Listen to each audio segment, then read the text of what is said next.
குட்டீஸ், இன்றைக்கி நம்ம தைரியமான பப்பி கதை பார்க்கலாமா? ஒரு வீட்டில் ஒரு குட்டி பப்பி வளர்த்திட்டு இருந்தாங்களாம்.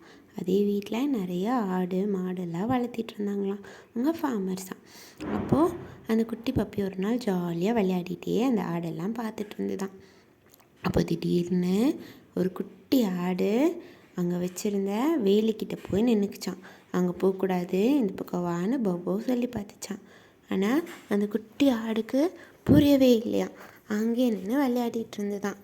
இந்த பௌ திரும்பி குட்டி ஆடு என்ன பண்ணுதுன்னு பார்த்தப்போ அது பக்கத்தில் காட்டிலேருந்து தப்பிச்சு வந்த ஒரு நரி நின்றுட்டு இருந்துதான். அந்த குட்டி ஆடை எப்படியாவது பிடிச்சிட்டு போய் சாப்பிட்றணும்னு சொல்லிட்டு பார்த்துட்டு பதுங்கி நின்றுட்டு இருந்துதான். அதை பௌ பார்த்துருச்சான். பார்த்தோன்னே ஃபஸ்ட்டு பௌவுக்கு அந்த குட்டி பப்பிக்கு என்னாச்சான், ரொம்ப பயம் வந்துருச்சான். ஆனால் நம்ம மாஸ்டர் நம்மளை தான் நம்பி இந்த ஆடெல்லாம் பார்த்துக்க சொல்லியிருக்காங்க, நம்ம தைரியமாக இருக்கணும், தைரியமாக இருந்தாலே நம்மளால் முடியும்னு நினச்சிட்டு திரும்பி போய் அந்த நரியை மிரட்டுச்சான், கத்துச்சான்.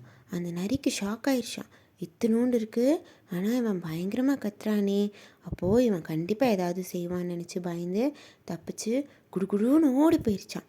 அந்த பப்பி கத்துன சத்தம் கேட்டு அந்த ஓனரும் வந்து பார்த்தாராம். அவரும் விரட்டி அந்த நரி காட்டுக்குள்ளேயே ஓடி போயிடுச்சான்.